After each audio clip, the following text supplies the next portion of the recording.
I don't want to get it wrong. No.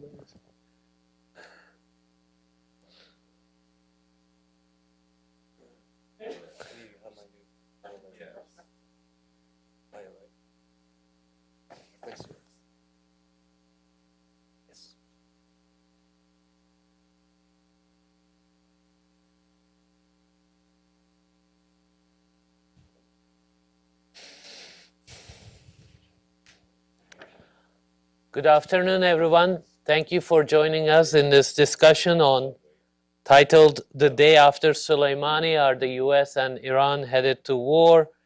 The title promises a lot, but we have an excellent panel here, great experts, and I'm really appreciative that they accepted to show up at such short notice. As you know, this event happened only last Friday, and we've been discussing the DC debate has shifted from impeachment to Iran. And so as you all know, Qasem Soleimani, the head of Iran's elite Quds military force, and he was perceived as one of the most powerful figures in the region, being sort of managing Iran's involvement in Iraq, Syria, in Lebanon, elsewhere beyond that as well, in terms of relations with the Gulf states as well. So he was killed in an operation by the US, and then already there were a lot of tensions because Trump administration pulled out of the nuclear deal, and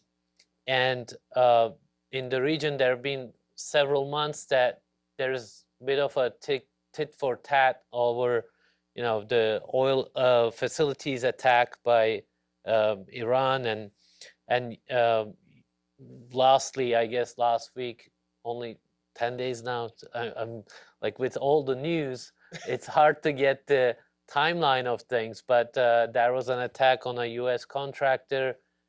Trump administration responded, killing, I believe, 49 people. And then, anyway, finally, this decision was made on Soleimani, and now there's a lot of talk about whether the two countries are headed to war, although we all know Trump himself has said it many times, he doesn't want another war in the Middle East.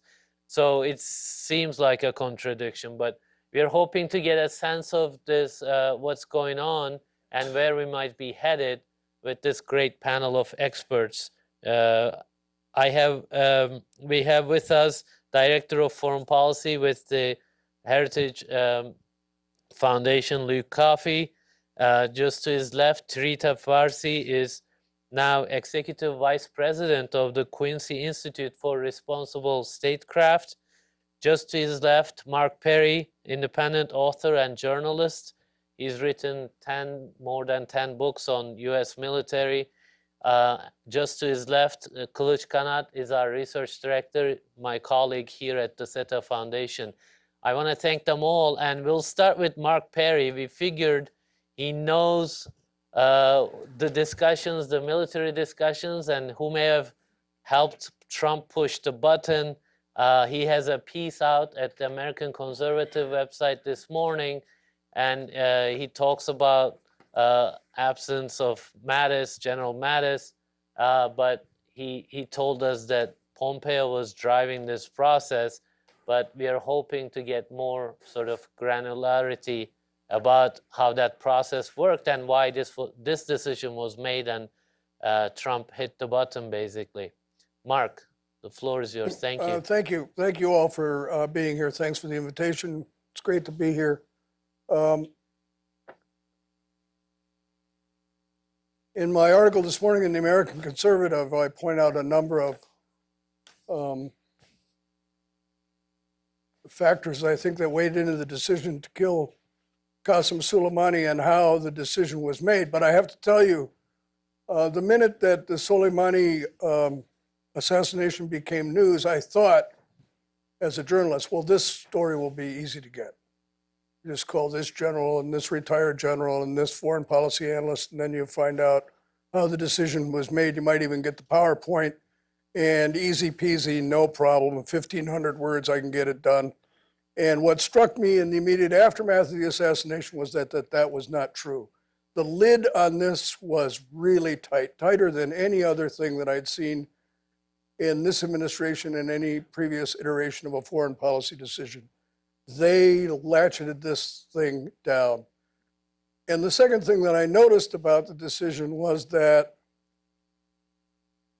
there was an inner circle and not many beyond it. This assassination, this incident, this targeting of Soleimani and the actual pulling of the trigger took people in the Pentagon, even at the secondary level where there's usually a lot of information, took them by surprise. And the immediate, within 20 minutes of the announcement coming over the radio and television, I was receiving phone calls from people saying, "Is this true?" And these are from people who usually call me and say, "It's true." Now they're asking me whether it was true. It took a lot to unlock this, and I found that really surprising.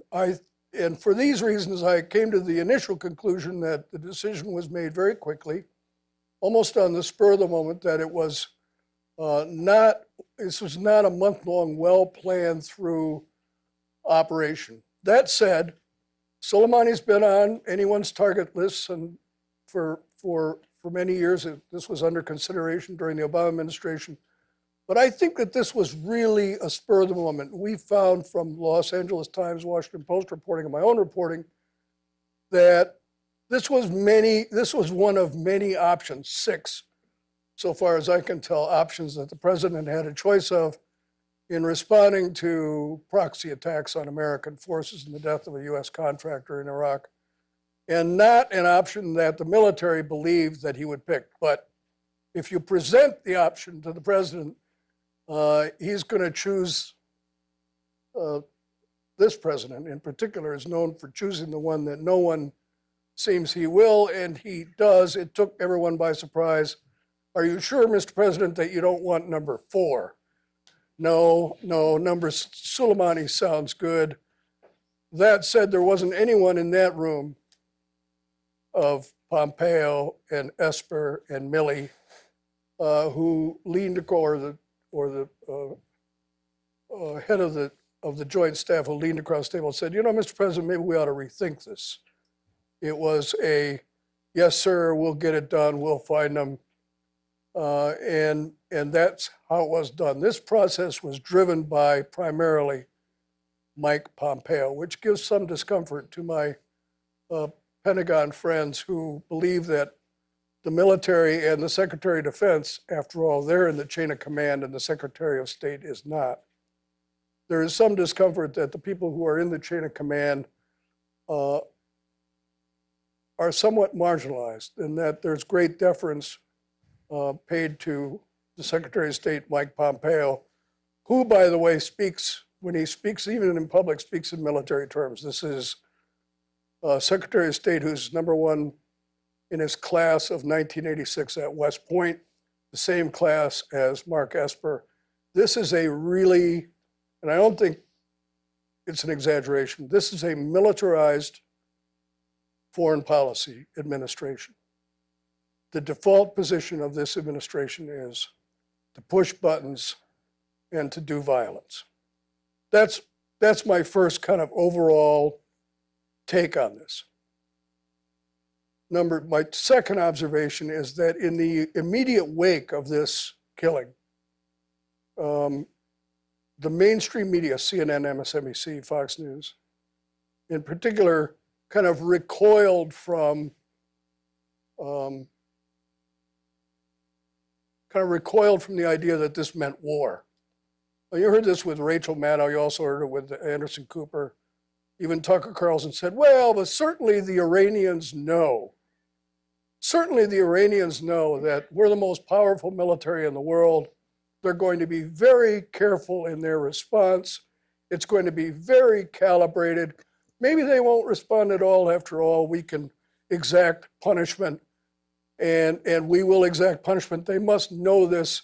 So there was kind of a recoiling on the part of the mainstream media, which made me smile because in my estimation, since I've been asked to answer the question, are the U.S. and Iran headed to war? In my estimation, the response from Iran will not be controlled. It will not be proportional. It will be violent, non-proportional, intimate, ugly, and very, very soon. Now, history it seems to me, bears this out. We all remember when the National Security Council in Tehran sat around trying to determine a proportional response to America's deployment of U.S. Marines to Beirut. And they say, they back and forth, and somebody said, here's an idea. Let's put an explosive in a pickup truck and blow up the Marine barracks. And they all went, yeah, that's a good idea. It wasn't proportional. It didn't take long. It wasn't the object of what the mainstream media calls the Persian mind. This was an act of war.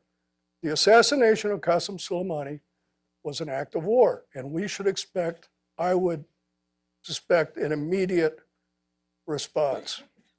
My third kind of observation on this is that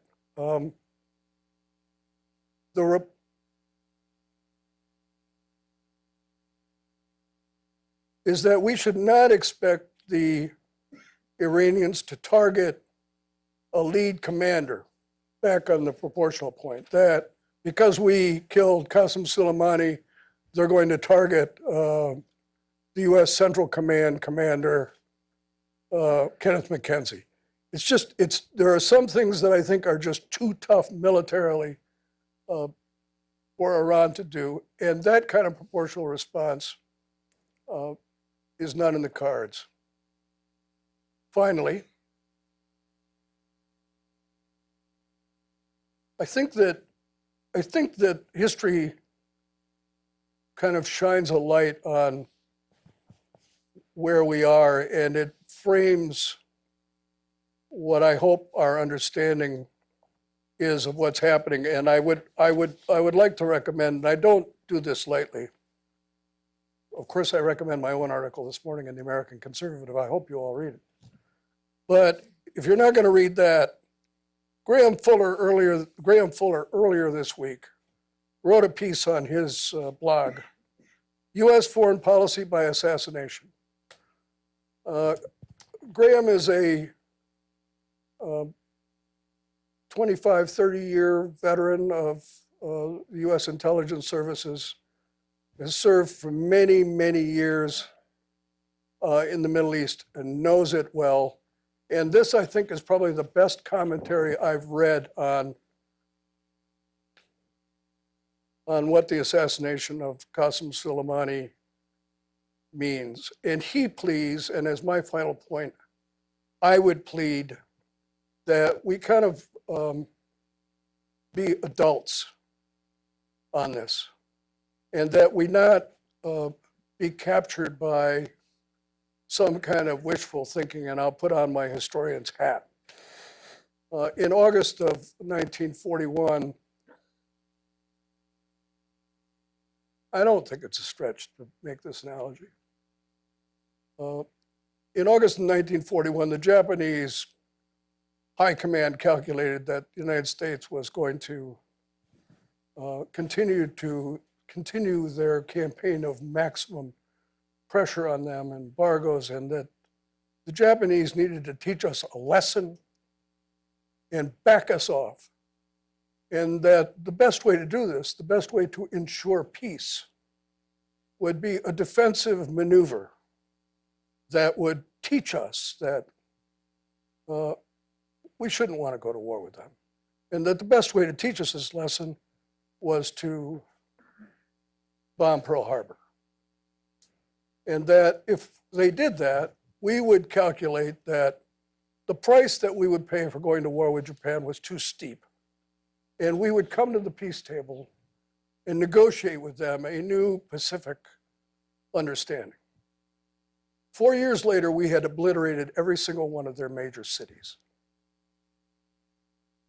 it was an unbelievably stupid miscalculation on their part, that we would somehow back off and respond proportionally to their attack. We didn't. The Iranians aren't going to either. What's going to happen over the next days and weeks, and since I'm going to ask the question, I'm supposed to answer the question, are the US and Iran headed to war? We've been at war with Iran for 40 years. It's just gotten much more ugly. And my prediction, my crystal ball tells me that in the weeks ahead, it's going to get uglier still, it's going to escalate, and that the prospects for war between the US and Iran are increasing and increasingly likely. Thank I'll you, leave it at Mark, that. for that bleak picture you just have shown us. But I obviously have questions to you as well. But let's turn to Trita for his assessment of what's happening now. Good. Thank you so much, Kadir. Thank you to SETA for always being so quick, putting together a panel immediately after something has happened. And thank you all here for being here. That was a very bleak picture that Mark presented. I find myself largely in agreement, a couple of disagreements on what I think the Iranians will do, and I'll get to that later, or perhaps in the broader conversation. I want to take a step back and look at an other angle of this. We have heard repeatedly, without any evidence being presented, that Soleimani was there to prepare some form of an imminent attack against the United States. Members of Congress who have been briefed had said that this was very thin, or they didn't fully understand what the imminence of this was. But something else that puts this under question is that the Iraqi prime minister in the parliament stated that actually Soleimani was there to meet with the Iraqi prime minister as part of a mediation effort that the Iraqis had undertaken between Saudi Arabia and Iran. If you had paid attention in the last couple of weeks, there were also articles in the Wall Street Journal, in New York Times, that had stated that the Saudis had started to do some outreach to the Iranians. Soleimani was there, according to the Iraqi prime minister, to give the Iranian response to the Saudi letter on how to reduce tensions in the region, particularly between Saudi Arabia and Iran. And that's when Trump assassinated him. Now, there's a deeper meaning of this, which is, why is it that the Saudis began, after so long, to respond to some of the Iranian requests for diplomacy just a couple of months ago with the help of the Iraqis? The key thing that changed was that after Trump earlier on actually showed restraint, when the Iranians shot down an American drone, which they said was in Iranian territory, Trump was close to responding, but then 10 minutes before, he called it off. Later on, when there was an attack against Saudi oil fields that the US says Iran was behind, which is a very likely conclusion, he also indicated that he's not going to go to war and put American servicemen and women at risk on behalf of the House of Saud. As the Saudis and the UAE realized that they're not going to be able to rent the American military to fight their own battles with Iran, they started exercising an option that always had been at their disposal, which was to start negotiations and start reducing tensions. They did so in Yemen, with exchanges of prisoners with the Houthis. They did so vis-a-vis Qatar to a certain extent. The UAE even sent their own officials to Iran, and you had an exchange there. When it came to the Saudis, they came in a little bit later, and it was more quiet, and it was through the Iraqis. What it tells us is that rather than this common belief in Washington that the Middle East will fall apart if the United States is not there, the thing that stands between chaos in the Middle East is the United States, the thing that holds it together. Seems to me that there may be some indications that the opposite may also be true, or perhaps is true, which is that when the United States said that it's not going to fight these war for these countries, instead of then pushing the US to go to war on their behalf, they started exercising diplomacy. Now, there's no guarantee that that diplomacy actually would have been successful. A more reasonable Saudi Arabia would not necessarily have begotten a more reasonable Tehran.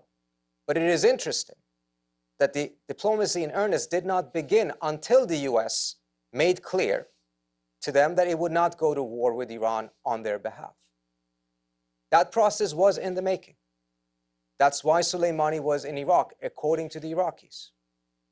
Whether that has now completely ended, and whether now some of these US allies have another license to be reckless, as they have been in the past decade, remains to be seen. But I think beyond whether there's going to be war with the US or not, it should also warrant us to ask ourselves some very profound questions about what actually is the US's role and the meaning of the US's role in the Middle East, not just for the United States, but for the region as a whole.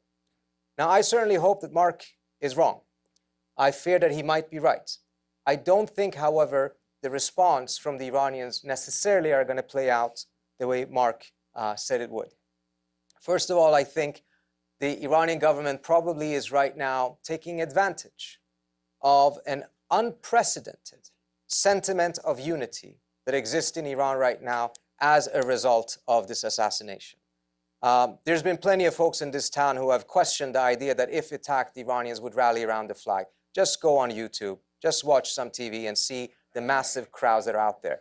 And don't for a second believe that those crowds necessarily are now pro-regime or like the government. I personally strongly believe that that is not the case. What you're seeing is a sentiment of outpouring of nationalism, sense of unity, has nothing to do with the government. So the idea that this would be some sort of a blow to the regime and weaken it, we've clearly seen the opposite, at least in the short term. I think the government is going to try to capitalize on that in the beginning. I think they will take a bit of time, because I think they will try to utilize the element of surprise. If they do something too soon, they won't have it. If they wait a little bit longer, perhaps there will be. They have themselves said, and that may be them trying to confuse the world, that the response would be proportionate and it would be targeting a military target, since Soleimani was a military target. We don't know if that's the case. We don't know if that's something they're saying to have a plausible deniability if something else then happens. But I do find it unlikely that they wouldn't respond.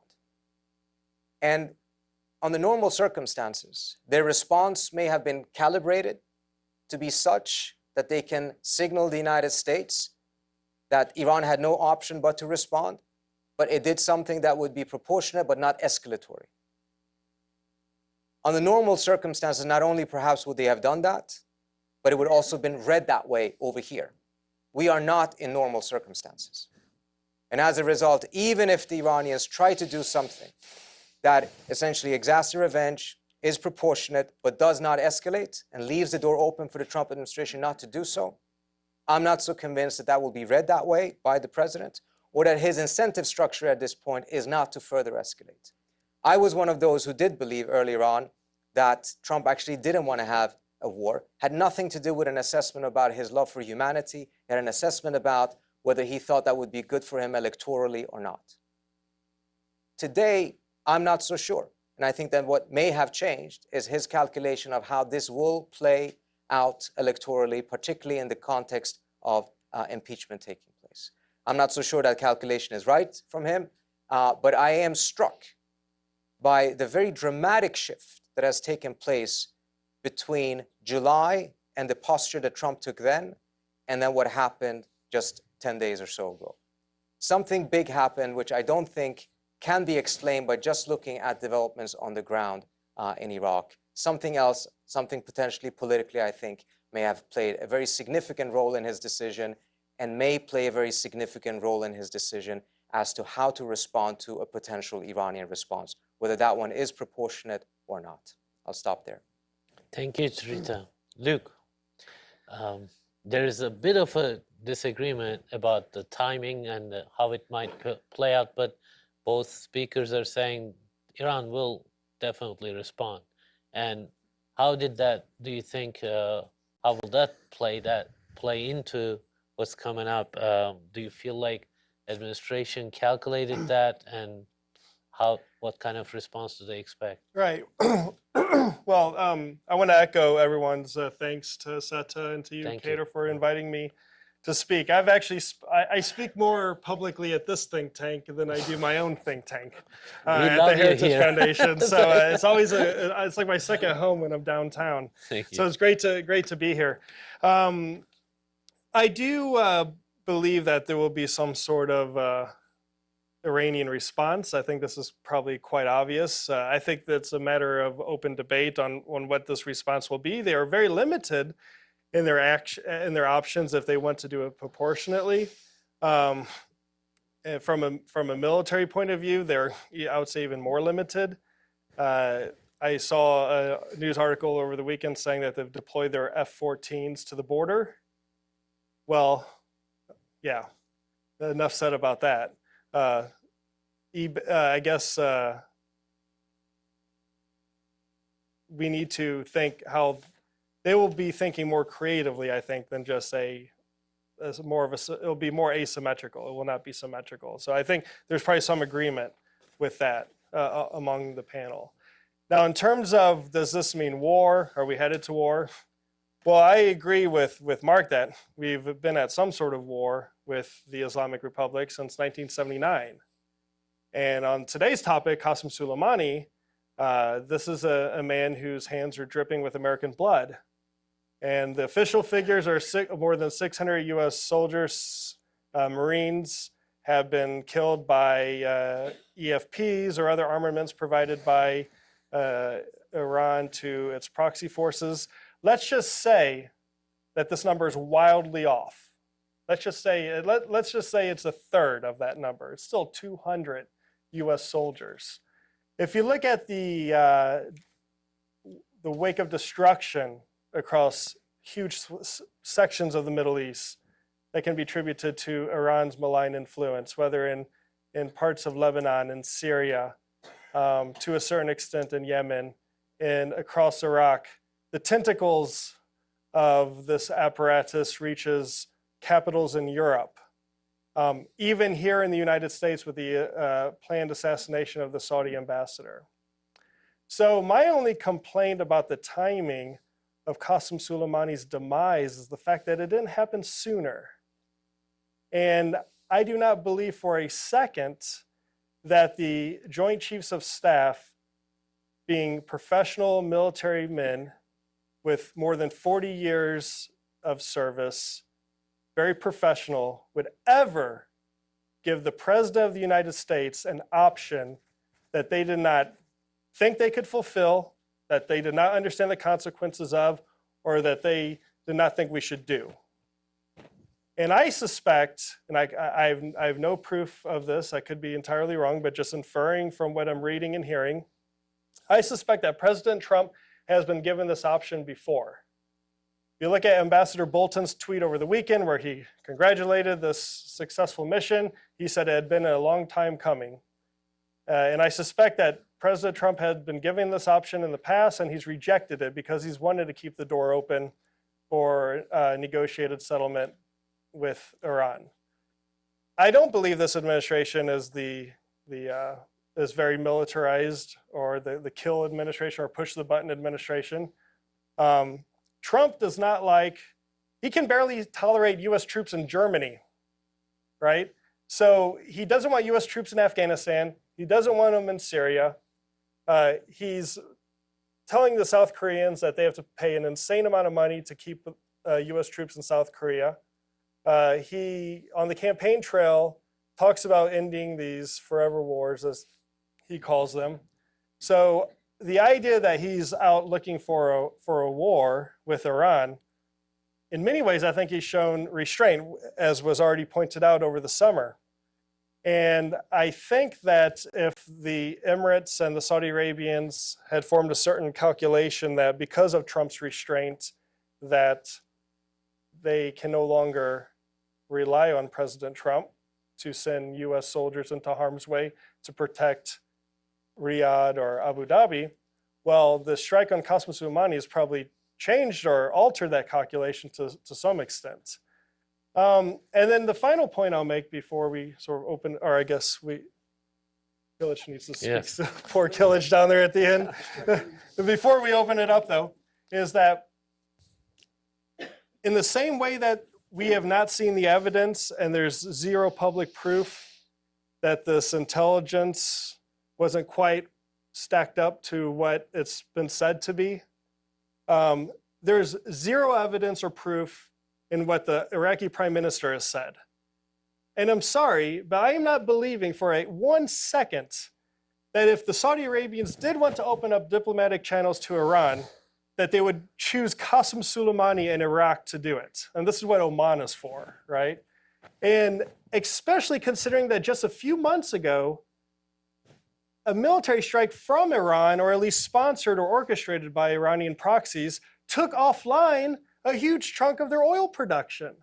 And then all of a sudden, Saudi Arabia wants to try to use Qasem Soleimani in Iraq to broker some sort of back channel peace agreement.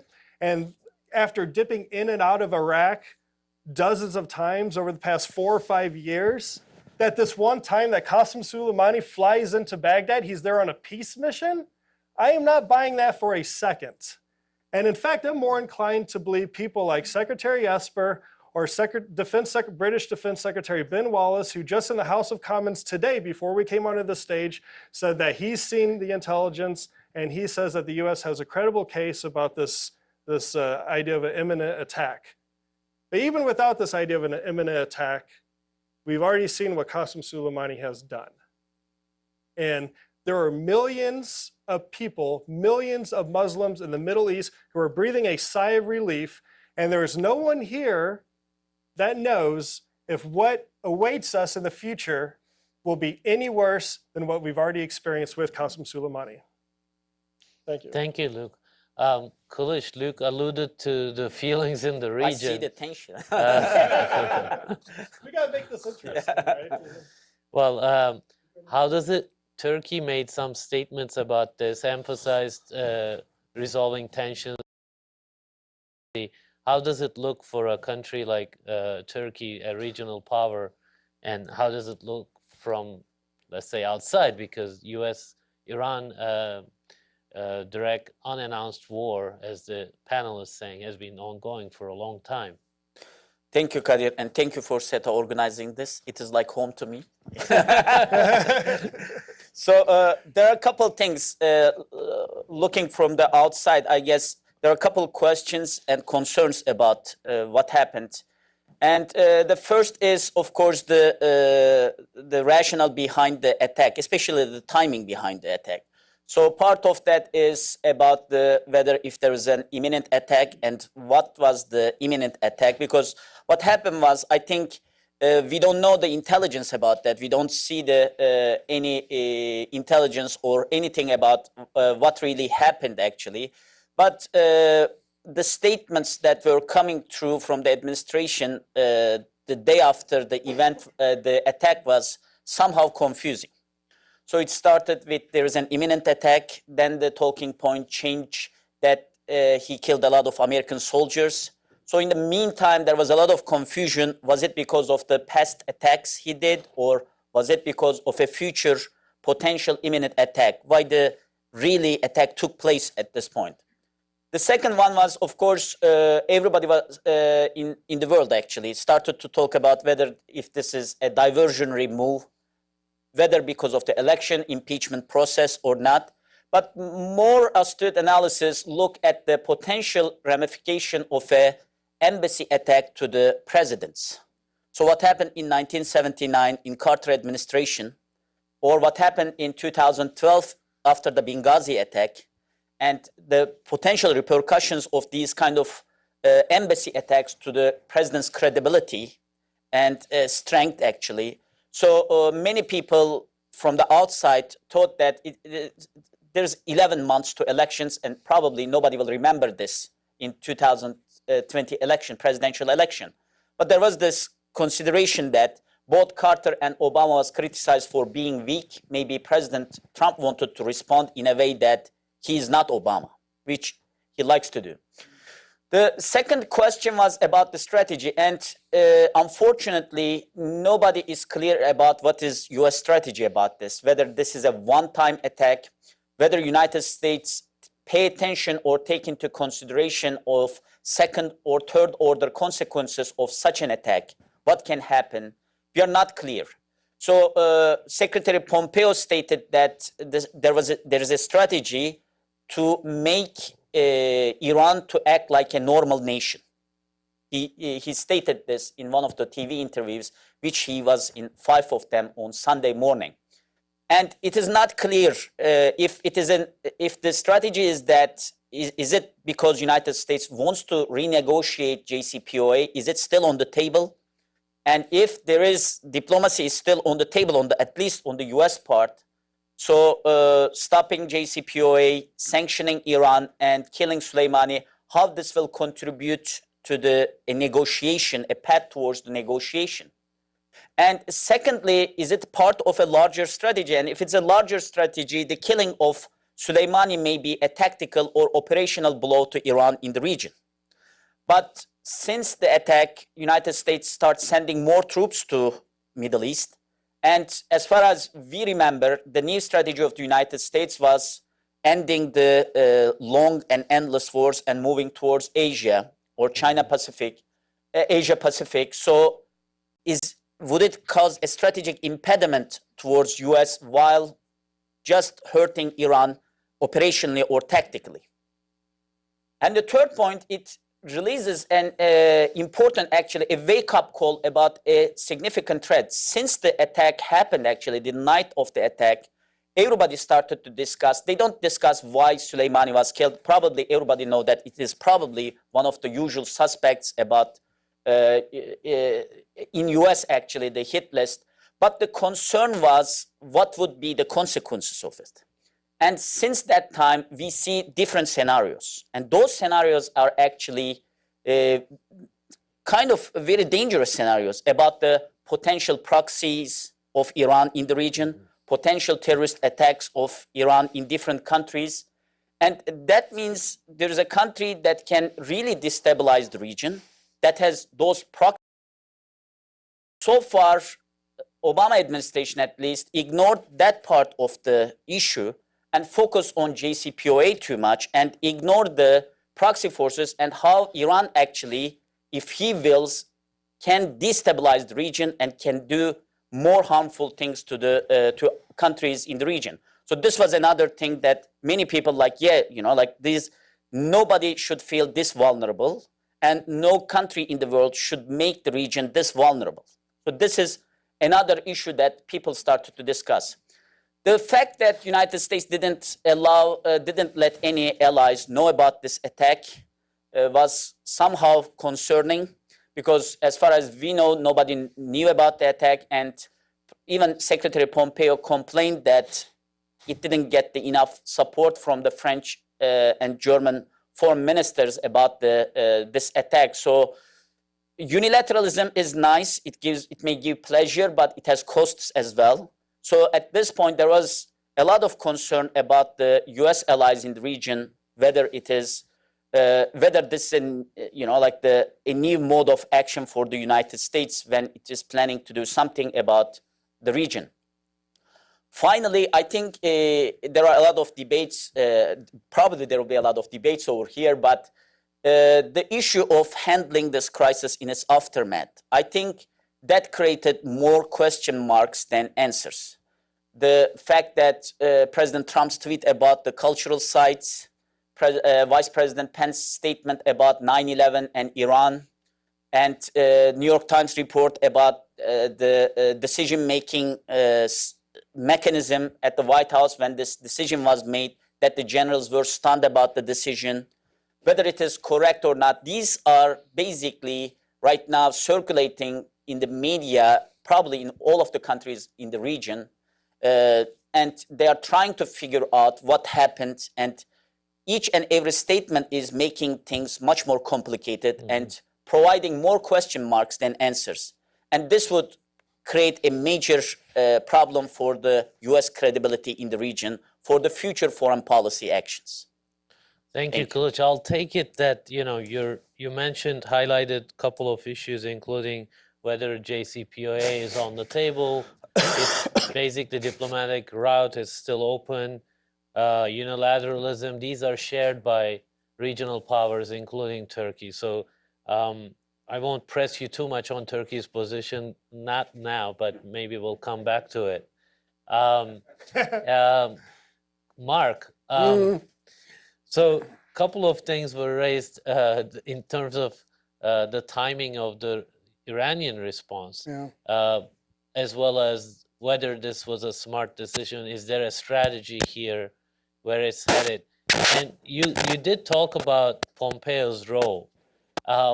When these things happen, big things, if they're pinned on an individual, right?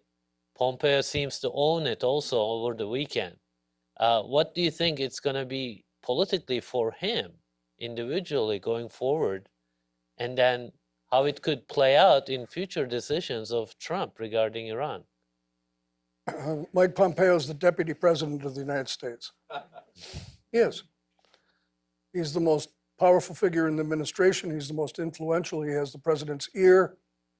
He has inserted himself into the chain of command in the military. He is without peer in this administration.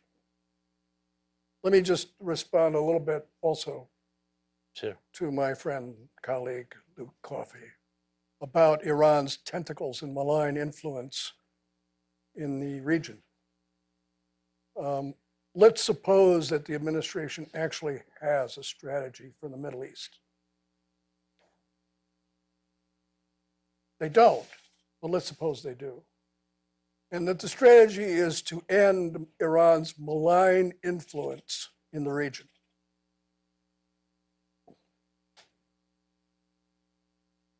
Does the killing of Qasem Soleimani accomplish that? Does it support the dissidents in Tehran who want a shift in their government? Does it give counsel and comfort to our allies, Saudi Arabia, Qatar, and Israel, whose prime minister said yesterday, this is between Iran and the United States. We don't have anything to do with this. Wonderful ally Israel is, the United States. Does this activity support and reinforce our position in Iraq? What does this do that's so good? This man is responsible for 653, by one general officer's count, talk to me, 653 Americans, and must be held accountable for it. And my answer is, grow up. What did we think was going to happen when we invaded Iraq? Did we really think they were going to spread rose petals on the treads of our tanks? This is what happens in war. This is a terrible thing. It's very ugly and it's very bloody, but we need to ask a lot of questions. Was it legal? Let's suppose it was legal. Was there really an imminent threat? Let's suppose there was. The real question is, was this a smart thing to do? Does this help our political position in the Middle East or not? I understand Mr. Trump is a real non-interventionist and he wants to withdraw our troops from the Middle East. Baloney. There's going to be more troops in the Middle East, and there's going to be an escalation because this is an escalation. Thank you, Mark. Yeah, I feel Trita. like just Yeah. two-finger intervention, as Sure, they say. Yeah. sure. Well, Mark, you're right. This is what happens in war, and that's why Soleimani's dead. And that's very straightforward. He was a combatant. He often wore a uniform. He's a general officer in a military that was involved in killing U.S. service personnel. So frankly, he had it coming.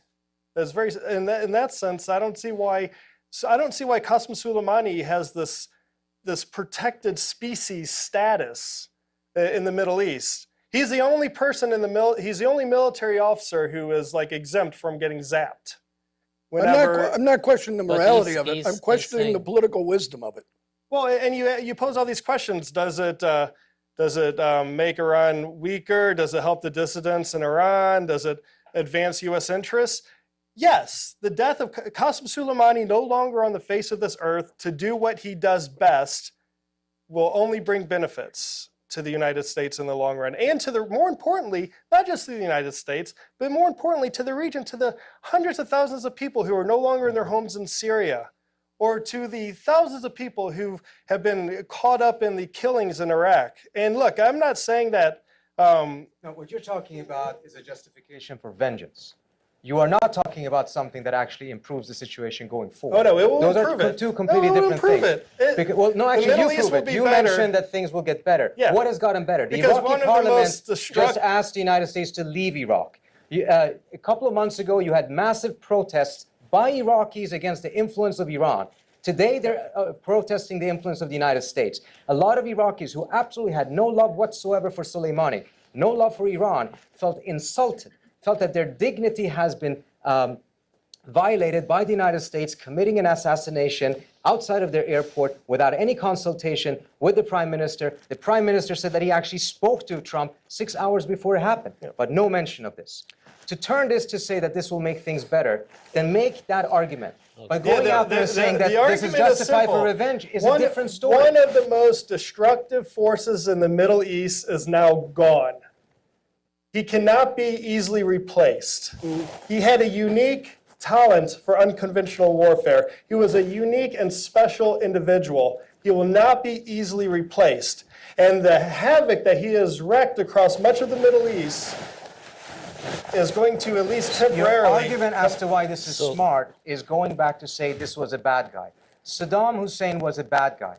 Taking out Saddam Hussein, going into Iraq, invading that country, has not improved the lives of people. No, hold on, I'm not finished. You can compare the two situations. In any way, shape, or form. It was the most destabilizing event of the Middle East in the last 30, 40 years. It didn't matter if Saddam Hussein was a good guy or a bad guy. He was a horrible guy. But it was still an utterly destabilizing and stupid thing for the United States to do that really undermined the U.S.'s own national interests and undermined the stability of the Middle East. Now you're using the exact same argument. You cannot articulate an argument as to how things actually will improve. Instead, you're constantly going back and saying, this was a bad guy. It was a bad guy. So what? The question is, how is this actually making it better? One of the most destructive forces in the Middle East is gone. You cannot say that Saddam was one of the most destructive forces in the Middle East. Well, actually, that's exactly what you guys said. Who are you guys? That's exactly. I think we're both Americans. No. You said that. You said that you were a neocon before. You said you were a neocon before. That somehow that's grown out of you. I've not seen evidence of that, but nevertheless. But you mentioned that you were a neocon earlier on when we spoke, and that's exactly what the neocons said. They said that Saddam is the most dangerous thing in the region. If we don't do this, we cannot allow a mushroom cloud to be the smoking gun. So don't tell me that's not an argument that he was the most dangerous person. At the time of the invasion of Iraq, I was a 23-year-old first lieutenant in the U.S. Army. I would have invaded Canada. Okay? People grow, people learn. And I'm telling you now that I can admit you didn't invade Canada. Hey, I can admit, in 2003 I supported invading Iraq. Guess what? I was wrong. I was 23 years old. The question is, what have you learned? I was the one calling the shots at the time. It's great that you realize you were wrong. What have you learned? Because you're making the same mistake here. Thinking that's because someone is a bad guy. No, but essentially you're saying that because he was bad, that justifies that everything will become positive afterwards. Has nothing to do with that. The United States is undermining its own strategic interest. No. It should not be this involved in the region. We'll find out. It's a strategic interest of the United States. Look, right if this was making it so safe, why is everyone pulling their personnel out of the Middle East? The State Department going out telling all Americans, leave Iraq immediately. But Trita, how is this making America here's any my better? question. So you disagree on the source of instability in the region? The source of we get that. So those kind of, I was going to ask you actually this exact question. Iraq, right? Iraqi parliament took a decision, and Prime Minister is yet to ask the U.S. to leave. Which we should also point out that half of the parliamentarians weren't even present to vote. He just made a statement saying that he actually received the letter from the CENTCOM about withdrawal of U.S. troops. Will he be in a position to actually ask the U.S. to leave? Because if the U.S. leaves, right, he's left with Iran. And do you think that's a likelihood? Or is he going to use this in his talks with the U.S. for whatever, he can get? He may have the calculations of trying to utilize it as leverage against the United States. But the political realities of Iraq have now turned such that any support for the United States being there, has been dramatically undermined. Now, I personally believe that if the United States were to withdraw militarily, no one is talking about the United States withdrawing its diplomatic or other types of presence, that he actually, in the medium to long term, would really allow the Iraqi nationalists who want the equal type of exit of Iranians out of Iraq to have a much clearer way of doing so. We just saw that right now, how they were protesting against Iranian influence in Iraq just a month ago, and now the entire landscape changed as a result of the assassination. So if the United States is out militarily, the Iranians are going to run out of their excuses, and you're going to see a much more unified effort by Iraqis to reestablish their own sovereignty, which they deserve. So there's a silver lining? Am I hearing you right? Sorry, your name again? Luke. Luke mentioned several times that, Trump wants to leave the Middle East, and you're absolutely right. He has said that several times, but when an opportunity emerged in which the Iraqis actually asked the United States to leave, what did he do? He threw a fit. He threatened to sanction them. So where actually has he withdrawn? Except for talking a big game about it, he has sent more troops to the Middle East just in the last couple of months. We've not really seen that in action. He is implementing that sentiment. I think he's saying it more than anything else because he knows that a very significant element of his constituency and the American public large want to leave the Middle East militarily. He knows it's a good talking point. He knows that it makes him sound better than the neocons that got us into Iraq. But in practice, we're not seeing him actually doing any of that. I'll turn to Luke on this because we discussed it many times here, how actually Trump wanted to pull out of Syria, but it's been basically rebuffed by Pentagon, CENTCOM. I think Trita, in Syrian case, Trump really tried several times. He announced it several times. It just hasn't been kind of He's the president, right? Yes, but if he wants to do it, do it. But there's a imperfect comparison in my mind here that he announced mission accomplished against ISIS. Okay, we are out. So he can do the similar thing in Iraq and say, you know what, we're not going to keep fighting Iran in Iraq. We're just pulling out, and then Pentagon will rebuff again, and we'll have more troops. But I want to turn to Luke, if you let me know. Sorry, if you allow me. So, can you comment on that? Trump says he wants to pull out of the Middle East, but the actions keep dragging him back. Both Mark and Trita and Kilic actually pointed out that. Yeah, well, that is a problem that he has, and President Trump has shown in the past that he will go against the advice of his advisors. I mean, if you remember at the time of the Jerusalem decision, most of the cabinet at that time, the cabinet looks a lot different now, but the cabinet at that time was against doing this decision, and President Trump ignored that advice, and he went ahead and did it anyway. Most of the additional troops that have been sent to the Middle East in the past few months have been force protection to protect the troops that are there. Which they're more safe. Well, no, of course not. Of course, they're not more safe. I mean, we just had a 45-minute discussion on how Iran's going to retaliate. When I say that the region is going to be more stable and safer, I'm talking about going forward with Qasem Soleimani off the face of this earth. I just find it very difficult that anyone could think that his demise is going to bring more instability to the region. In the military, they call this the Yamamoto effect. In the middle of World War II, we killed the most important Japanese commander in the Pacific, Admiral Yamamoto. But there was a real debate in the administration, in the Roosevelt administration, the military, whether we should do it. Sorry, I'm having difficulty following these World War II analogies with killing Qasem Soleimani. Let me finish the analogy. So the question was, do we kill him because we don't know whether the guy who's going to replace him is worse. The guy who replaced him was worse. And it's called the Yamamoto effect in the military, where there was a real debate about whether to do something, that is, militarily, whether it's to your benefit. No such debate occurred in the military senior leadership on Qasem Soleimani. We have yet to, wait a second. We don't know that. Wait, we do know it. You think that General Milley just woke up one morning and found, I'll drone strike Qasem Soleimani? People can disagree with the process that this government follows. People can disagree with the conclusions that our senior leaders come to, but there's no process here. This is whimsical. That's so disrespectful to what is a very professional U.S. Armed Forces. And it goes back to my point that if you think that General Milley just woke up one day and thought, I'm going to present an option that I know the president won't pick, and that is to kill Qasem Soleimani.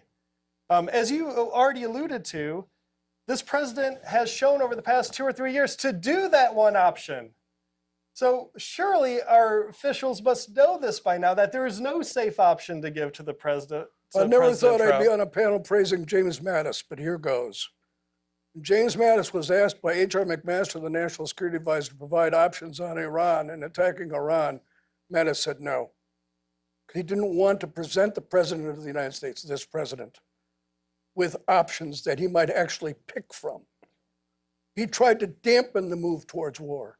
He tried to undercut the tendency towards escalation in this administration. And look at everything Iran has done since Mattis has left. Like what? Okay, well, for starters, attacking the oil tankers, attacking the Aramco site, shooting down a U.S. drone in international airspace, and everyone says, oh, this was just a drone. This drone costs $180 million a piece. It's not just a drone. With zero acknowledgement that they did it. When Mr. Trump wanted to respond to the drone attack, but he didn't, because Jack Keane, not a pacifist, a 4-star general retired, said, Mr. President, don't do it, it's out of proportion, let's not do this. A military guy. Kilic, I want to turn to the audience, but I want to bring it back to maybe Turkey and say Turkey emphasized yeah, exactly. For once, we're trying to drag Turkey now. Like, I mean, Turkey definitely doesn't want that. they emphasize diplomacy. Do you see any room? Of course, this happened only Friday, and we can see in the panel that, you know, these disagreements are very sharp. We don't know how it's going to play, etc. So do you see that an opening for diplomacy anytime soon? At this point, I just want to say a few words before skipping to Turkey question, and I know that you are dragging me to that. One is, so regarding the Iranian influence, so Mark, if you ask the Syrians, yeah, there is a bad influence of Iran in their country. So the question is not whether Iran has bad influence or malign influence, whatever you want to call it, but the question is whether the killing of Soleimani will end that influence or not, or whether it would expedite that or deteriorate that influence or not. It'll have no impact at all. Probably not, because of that. This is the question. This is I think the debate right now. It'll be disruptive. It can be disruptive. It can be operational disruptive. Everybody who is talking about or writing the profile of Soleimani is saying that he's a tactical genius and other things about him. But the question is whether it can really influence the Iranian influence. And I think the scenarios that we have been talking about, Iran may attack the US allies in the region, Iran may mobilize its proxies or doing other things. I think it should be an eye-opener that while we are talking about JCPOA and other things, we should also talk about Iranian proxy activity in the region, which in the long term can be much more destabilizing. And regarding Turkey, I don't, at this point, the diplomacy, as I said, there was, you know, like the getting out of JCPOA sanctions, and on top of that, the killing of Soleimani. I think there is, you have to be really, really creative at this point to find a diplomatic solution for this. Mm-hmm. Everybody is asking for de-escalation right now. So the D word is de-escalation right now, not even diplomacy. So I think probably we need time for this. And President Erdogan in a press conference stated that there should be, both sides needs to be calm and find a solution for this and de-escalate the conflict. So everybody is hoping for, at this point, de-escalation. And diplomacy is probably would be the second or third order option for this.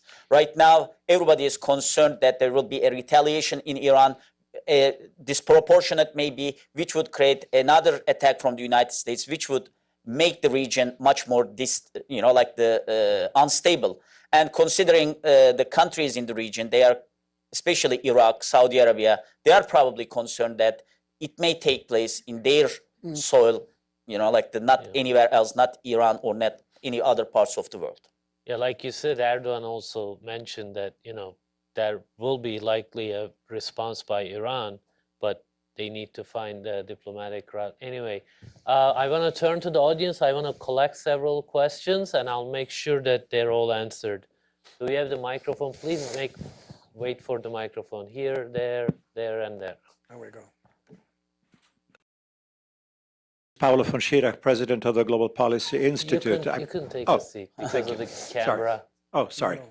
Global Policy Institute. My own take, a very, very extremely short comment, but there's a question, is that this thing has been blown completely out of proportion. In other words, I don't think this is as important as we would like it to be. This has been justified officially as establishing some red lines. You kill Americans, there is a price. And guess what? We can target the head of the bad guys. And so we did. I don't really think this is a game changer by any means. Of course, it's What's the question? The question is this: sanctions. The real American policy about Iran is sanctions. My understanding, and I would like to know the thinking of the panelists, is that the sanctions are working. Forget about killing Soleimani. Iran is on the ropes. Iran has no more money. My understanding from what I hear from people in Lebanon and elsewhere, Hezbollah is running out of money, running out of cash. That's a surprising development that has gone worse in recent months. Which is to say, and this is what Secretary Pompeo said even today, we want Iran to stop its misbehaving. If they do, we're ready to talk. So is that something if Iran is indeed on the ropes because of lack of money, because the sanctions are biting, that this is really progressively the game changer? Thank you. Over there on the second row. My name's Alec Medine. I'm a master's candidate of history at Georgetown University. This question is in response to Mr. Perry's gloomy assessment that indeed we might see an escalation of the war, but I'm going to leave this question open to everybody to answer. My question is, if it comes down to it, what will this war look like? Are American troops going to invade Iran and march on Tehran, or will we see a more concentrated effort to attack Iranian assets and irregular forces all throughout the Middle East where U.S. troops are already present? Thank you. Thank you. Fourth row over there, yes. Hi, my name is Kitty Harvey. I've just completed a PhD in Middle Eastern Studies at King's College London. This is just a question about Mike Pompeo. He certainly seems to be one of the driving force in pursuing a very hawkish policy towards Iran, and he certainly has been known as such since joining the Trump administration. I'm just curious about the roots of his thinking on Iran. Does his kind of hawkishness on Iran have deep roots, extend back a number of years, or is he a relatively recent convert to this sort of thinking on Iran? Thank you. Thank you. And one more in the back. Hi, Ken Marcord, retiree. Baghdad is about a 2-hour drive from the Iranian border. If we continue to stonewall the Iraqis concerning withdrawing our troops, they get nowheres. Through peaceable means, might the Iranians stage a massive invasion and be within the green zone within a couple of hours and be greeted by the Iraqis with those flowers that they didn't bestow on us? Let me take one more here, actually. I'm wondering why we... Can you introduce yourself? Will Gentinen. I'm just wondering if we really do need to go to war because America has so long relied upon the surgical strike. For example, Osama bin Laden, and now the general. So if we've proven that we can take out the knight, someone has to be thinking, well, they can take out the bishop and the king too. So why bother go to war? Okay, I have 5 questions. I want to pose it to individual speakers. That way we gain some time and maybe we collect even more questions. Trita, can you answer the sanction question? Are they actually working? Sanctions are having a devastating effect on the Iranian economy. But there's a significant distinction to be made between the effectiveness of sanctions and the successfulness of sanctions. Effectiveness is if they can inflict pain. There is no doubt that the sanctions have inflicted massive pain on the Iranians, particularly the civilian population. But translating that pain into a desired change in policy is what determines whether the sanctions have been successful. The desired change in policy is that the Iranians would be doing nothing of the things that the Trump administration is saying they're doing more of. So in that sense, the sanctions have not only been unsuccessful, they've been counterproductive. Instead of leading to some form of a capitulation by the Iranians in which they're coming to the table, begging for mercy because the pain is so immense, instead, we are seeing the Iranians counter-escalating America's economic warfare. Now, your questions alludes to the point that there is some sort of an inflection point coming at some point down the road in which they're so running out of money that it would be too difficult for them to continue. I think we may have seen some inflection points earlier this summer, last summer, in which precisely because it was getting too dangerous, they started lashing out, meaning not capitulating, but escalating even further. So we've seen no signs yet, and I doubt that we will, that an Iran that is even more under pressure, has its back even more against the wall, will be more inclined to appease Mike Pompeo and Donald Trump, particularly hearing from Trump saying to someone else, you should be normal. That's quite a statement coming out of Trump and Pompeo. So I fear that, on the contrary, this is part of the reason why we're in this situation we're in today. There was a massive escalation by walking out of the JCPOA, engaging in economic warfare. We are seeing the effects of it now, and we may see even more escalation down the road, rather than seeing the type of success that I think you're wishing to see. Thank you, Trita. Mark, can you take this? Did you have Can I add something to? Yes. I think one of the problems is, I think sanction shouldn't be a policy. Sanction is an instrument. There should be a policy, and sanction should be the instrument. So there should be a clear objective about, and that objective should be more than a better JCPOA. And as we see, because of that, there was so many concern about when President Obama focused on too much on JCPOA and ignore other things. I think if there will be a policy, an Iranian policy, it should be more than JCPOA.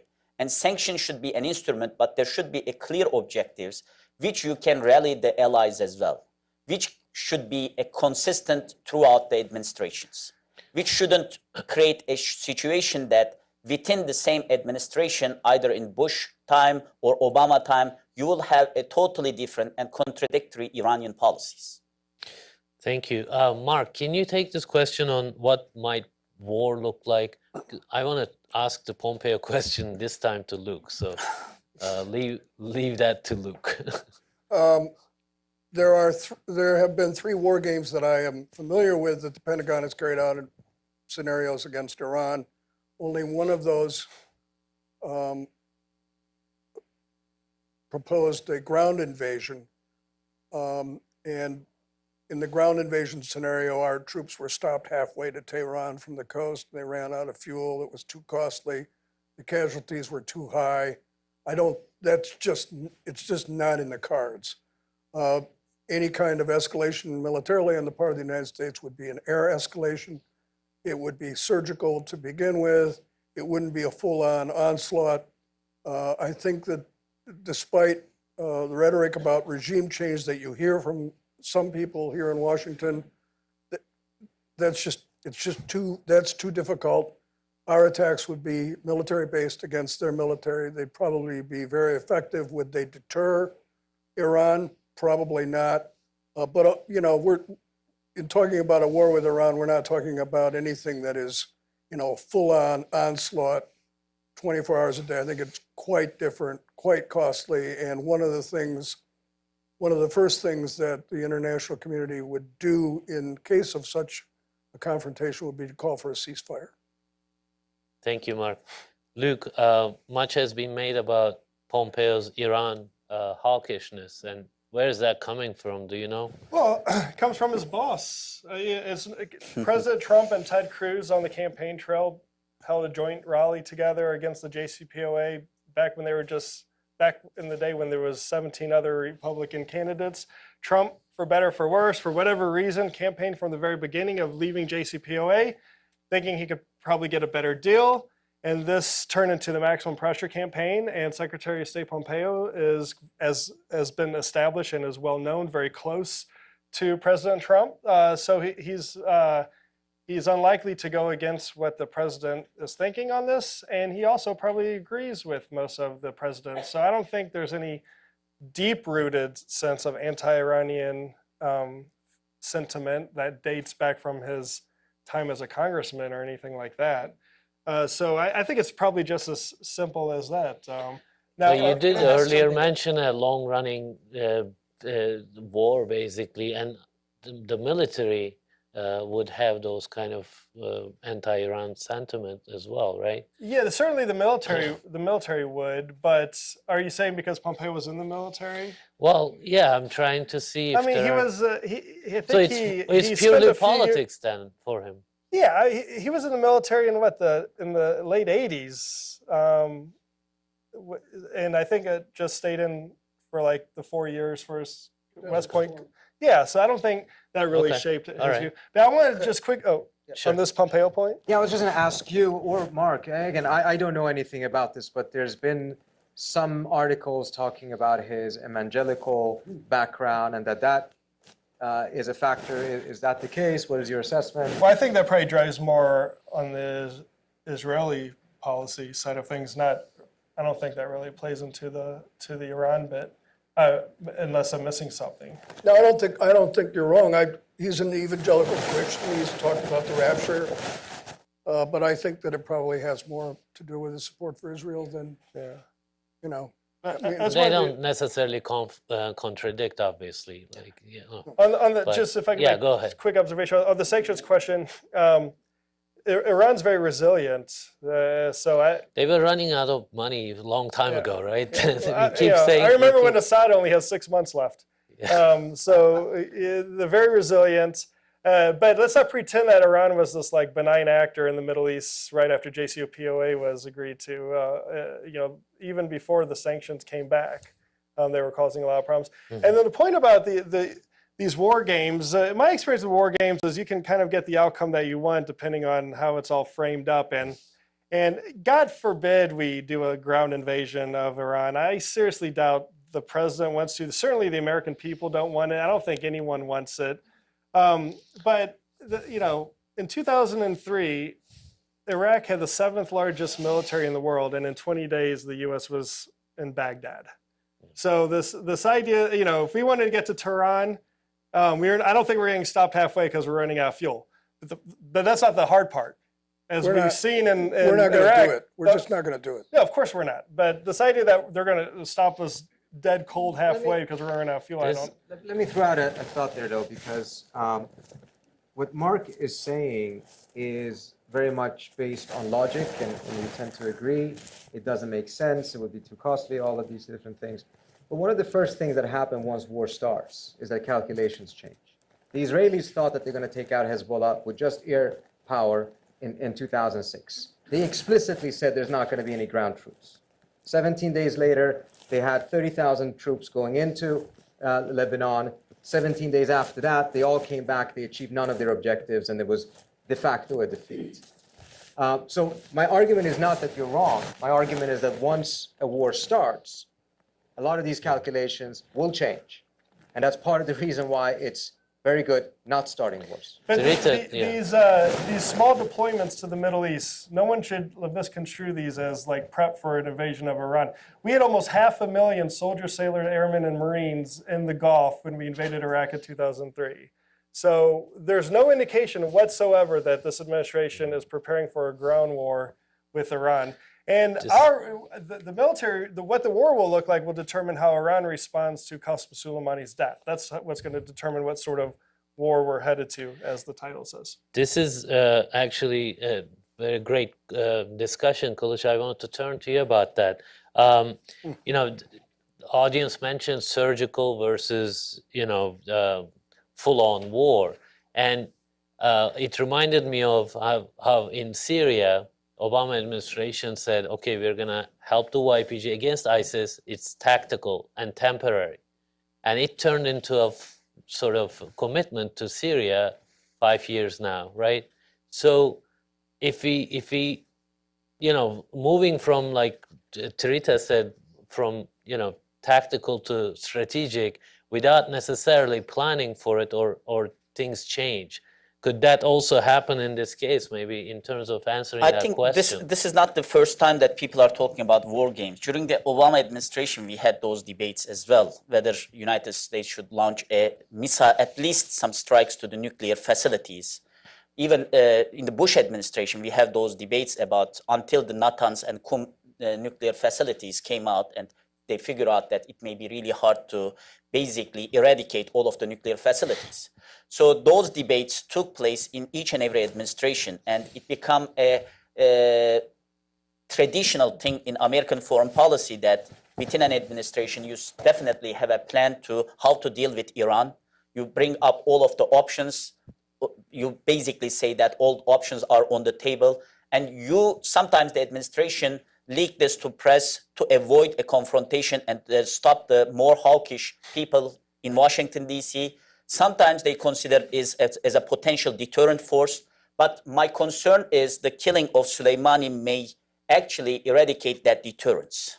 That would be a calculation that we will see in the retaliation of, if there will be a retaliation from Iran, that whether the deterrence ended here or not. And whether what would be the, in terms of military confrontation, what would be the consequences of this attack to that deterrence strategy in the Middle East. If there are more questions, I want to collect them, but I'm not promising they'll be answered. I just want to give one last word to the panel. Before that, if there are questions, please raise your hand. Yes, Alan. There we go.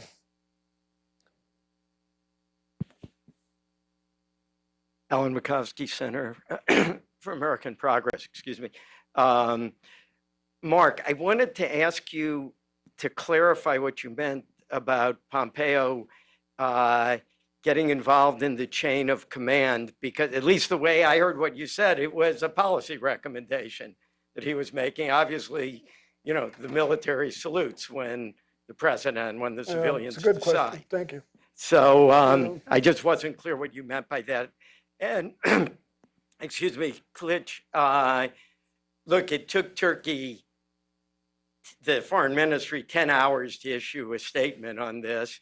When they finally did, there was sort of a buried sentence that we don't like, you know, external interventions in the region or assassinations. I mean, it was very low key. Ibrahim Karagül, who's often the alter ego of President Erdogan, was clearly dancing on the grave of Soleimani. I mean, I think I have to conclude.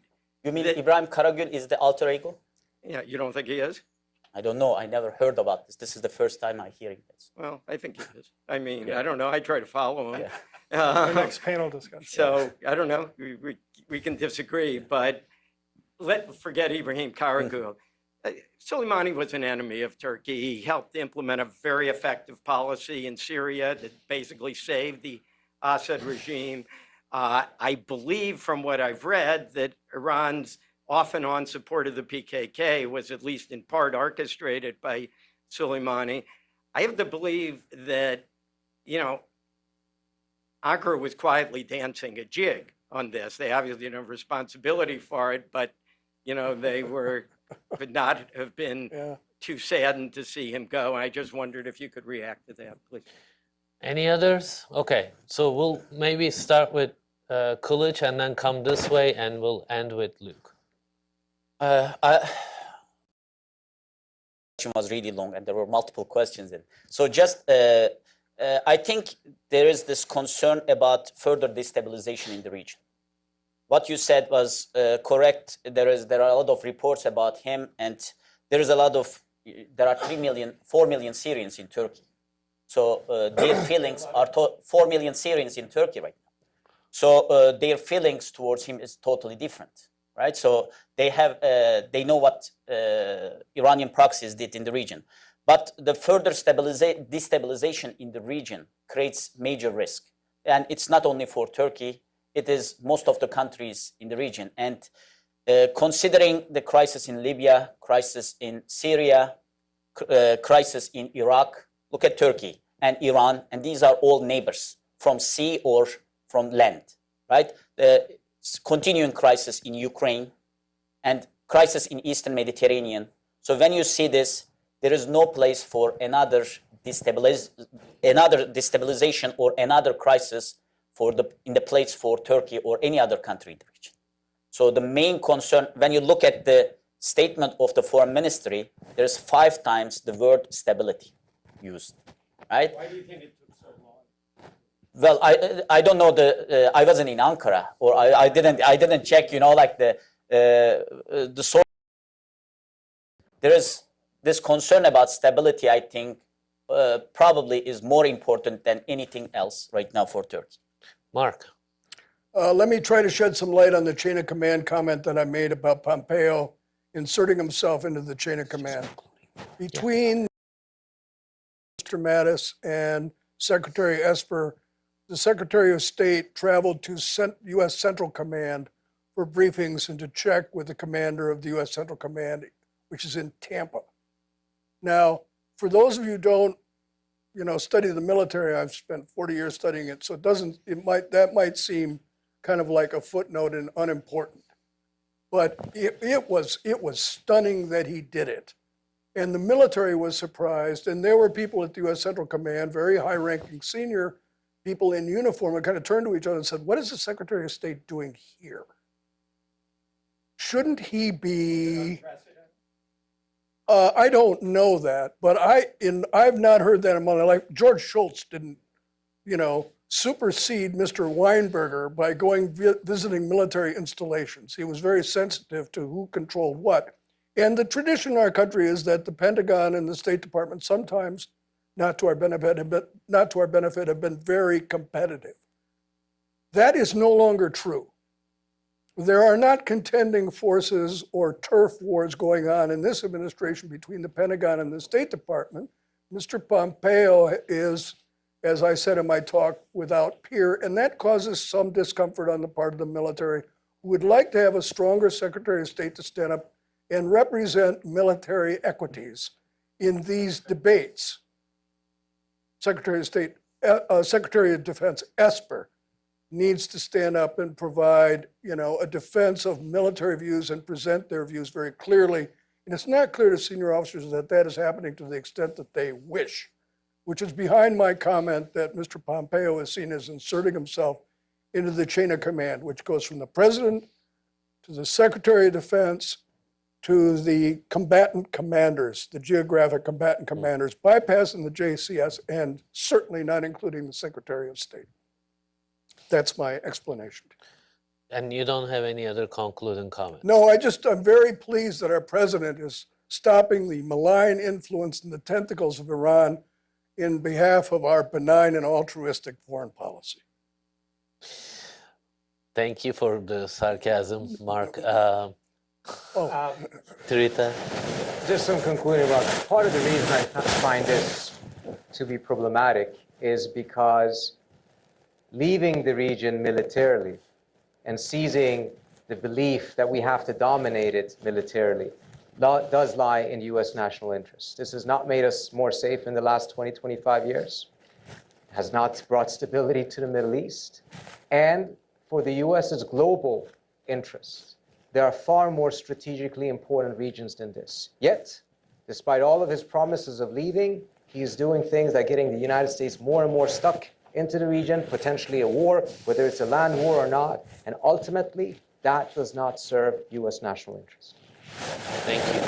Luke, last word. Yeah, well, I think everyone has heard enough from me about this, but I will say this. If you play with fire, you're going to get burnt. And that's what happened. If you live by the sword, you'll die by the sword. And we're going to have great debates about America's role in the Middle East, America's role in the world. Should we engage more? Should we withdraw? But when it comes to the question of, in the long term, will Qasem Soleimani's demise be better for the region? The answer, in my opinion, is yes, it will be better for the region. Thank you. This has been a very lively discussion, and I'm really pleased about that. I hope you have gained some insights from this discussion. Please join me in thanking the panel. Thank you. Thanks, man. It was fun. Appreciate it.